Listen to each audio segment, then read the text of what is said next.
আমিও সুনাগরিক, the responsive citizen initiative. আজকের বিষয় বৈচিত্র্য এবং অন্তর্ভুক্তি, ডাইভার্সিটি অ্যান্ড ইনক্লুশন, পর্ব 2।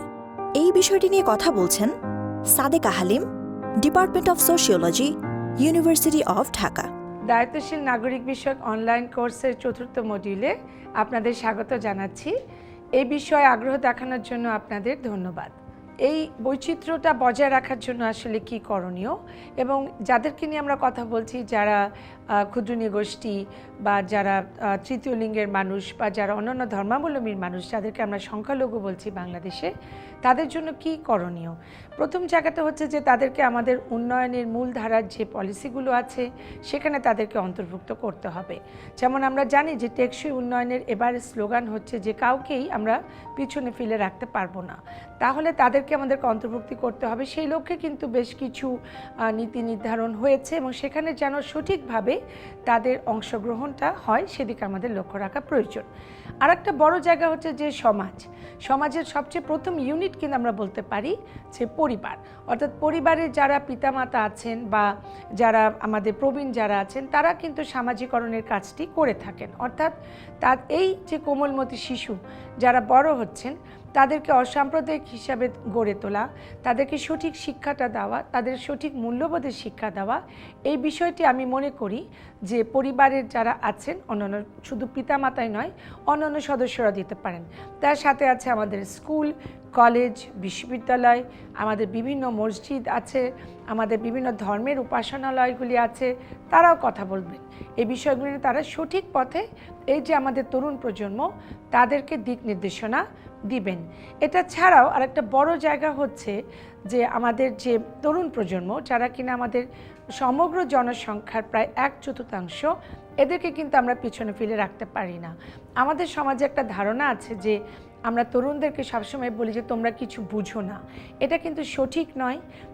তারা যে অ্যাডাল্ট হয়ে যাচ্ছে 18 বছরের পরে, তাদেরকে সেই মর্যাদাটা দিতে হবে এবং এই তরুণদেরকে বোঝাতে হবে যে বাংলাদেশ রাষ্ট্র হিসাবে কীরকম, এবং সেই বাংলাদেশ রাষ্ট্রটি বৈচিত্র্যে বিশ্বাসী, এবং তাদেরকে অন্তর্ভুক্ত করতে হবে। তাদের যে ভয়েসটা আছে সেই ভয়েসটা আমাদেরকে শুনতে হবে, তাদেরকে বিভিন্ন নীতি নির্ধারণের মধ্যে নিয়ে আসতে হবে, এবং তাদের জন্য অনেক ধরনের আমি মনে করি যে প্রোগ্রাম নেওয়া প্রয়োজন।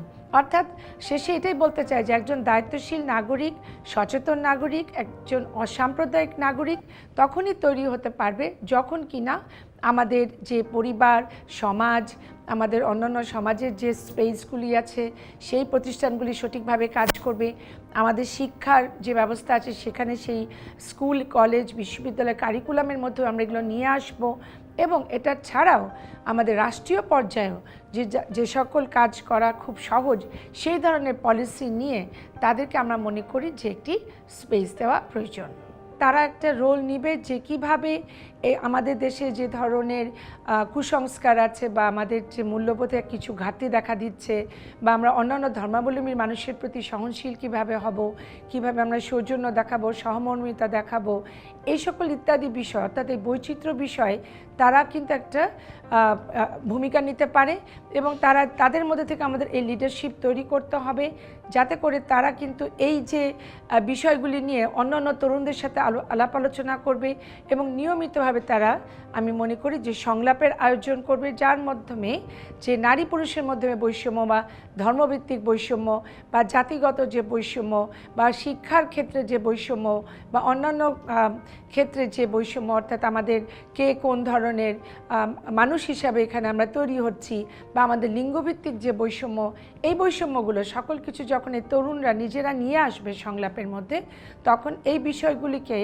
অন্তর্ভুক্তি করা সহজ হবে, এবং তারা কিন্তু সচেতন নাগরিক হিসাবে আমাদের ভবিষ্যতে আমাদেরকে নেতৃত্ব দিতে সক্ষম হবে। এতক্ষণে আমরা খুব সংক্ষেপে বৈচিত্র্য এবং অন্তর্ভুক্তি সম্পর্কে একটি ধারণা দেওয়ার চেষ্টা করলাম। আরও বিস্তারিত বোঝার জন্য আমাদের 4র্থ মডিউলটি ভালোভাবে পড়ুন। এছাড়া যারা আরও বিস্তারিত বুঝতে আগ্রহী, তারা আমাদের কাছে লিখতে পারেন, আমাদের এই মডিউলটি সম্পর্কে আপনাদের মতামত দিতে পারেন। অসংখ্য ধন্যবাদ। পরিশেষে স্ক্রিনে দেখাচ্ছে আমিও সুনাগরিক, দ্য রেসপন্সিভ সিটিজেন ইনিশিয়েটিভ।